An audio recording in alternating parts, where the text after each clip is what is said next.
Well, mga kapopong, kumusta? Sino ba naman ang hindi magugulat sa balita na ito palang si former President Duterte anytime ay posible raw siyang arestuhin. Pero ang pinakamalaking tanong naman ngayon ay kailan aarestuhin itong si former President at sino ang aaresto sa kanya at saan naman siya dadalhin? Isa-isahin na lang natin yan, ha?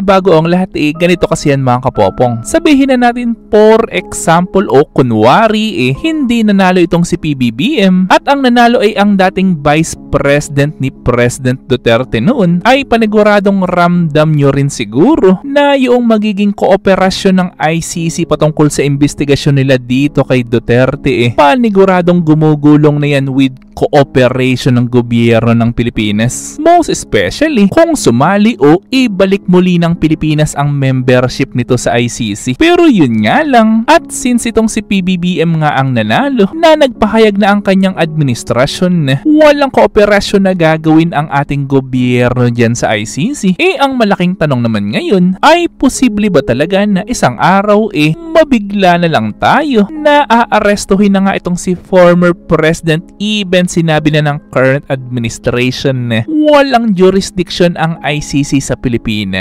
At para pala sa mga hindi nakakalam, ay ang isa kasi sa mga pinanghahawakan ng ICC, which is correct me if I'm wrong, ay yun daw kasing reklamo na i-final o inihain sa kanila laban dito kay Duterte ay naihain noong mga panahong still hindi pa kumakalas ang Pilipinas sa ICC. Pero ang medyo ikinagugulo kasi ng isipan ko ngayon kung itong si Duterte na ang nagsabi dito kay Roque na posible siyang arestuhin anytime, na statement naman na kinumpirma ni Roque na galing daw talaga dito sa dating Pangulo. So posible kaya na totoong isang araw maganap ang isang pag-aresto dito kay PRRD? At panigurado naman na siguro pati kayo maniniwala rin sa sinabi ni Roque na still marami pa ring intel o mga impormante ang dating Pangulo kahit hindi na siya presidente ng Pilipinas ngayon. At doon naman sa tanong ni Roque sa dating Pangulo kung sino ang nagsabi niyan, ay totoong yung statement na hindi sasabihin ni Duterte dahil nasa telepono sila, ay dyan natin malalaman na posible kasi na pati yung mga conversation ni Roque at Duterte na yan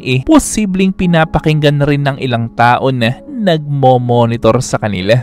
Alam niyo naman na kahit gaano pa ka-advance ng technology ngayon, pero in reality kasi ay still technology is made of human na anytime rin pwede rin gawa ng paraan upang mapasok ang sistema niyan, na isa rin kaya yan sa dahilan sa kung bakit isiniwalat agad ni Roque ang mga impormasyon patungkol doon sa pinag-usapan nila ni PRRD, dahil posible kaya kung hindi niya gagawin yan ay baka iba pa o mga kalaban pa nila ang unang maglabas sa mga impormasyon na yan. Pero nabalitaan niya naman siguro na kung gagawin raw kasi ng ICC ang pag-aresto na yan hindi daw papahuli ng buhay itong dating Pangulo. Pero ang isa pa kasing tanong, kung ang kapulisan na ay nagpahayag na hindi daw nila aarestuhin itong dating Pangulo since wala naman daw silang impormasyon patungkol dyan sa arrest warrant na yan, so posible kaya na other agencies ang magsagawa niyan? Posible kayang hukbong sandatahan ang magsagawa niyan na mismong mag-serve ng warrant sa dating Pangulo? O posible kayang NBI natin dito sa Pilipinas na tulad ng sinabi ni Roque?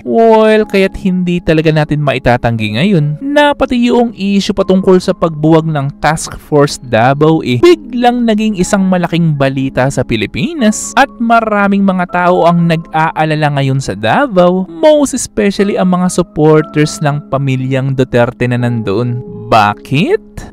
Ang ramdam kasi ng ilang tao ngayon sa internet ay kung buwagin daw kasi itong Task Force Davao ay posible daw na mas madali nang maisasagawa ang di umano'y pag-aresto sa dating Pangulo. Pero keep in mind mga kapopong ha? And also please correct me if I'm wrong dahil ang Davao Task Force kasi ang isa sa mga main na trabaho nila ay pangalagaan ang kapayapaan hindi lamang sa Davao City kundi sa maraming lugar sa Mindanao. Pero kung mangyayari nga na biglang mabuwag itong Task Force Davao ay alam niyo naman siguro ang posibleng gulo na pwedeng mangyari uli sa mga lugar na yan. At kung totoo nga ang patungkol sa magiging posibleng pag-aresto anytime sa dating Pangulo ay paniguradong hindi talaga yan ipapaalam kung kailan at saan. Dahil alam niyo naman siguro na ang halos average 85 up to 90% ng mga taga Davao del Norte, Davao Oriental, Davao del Sur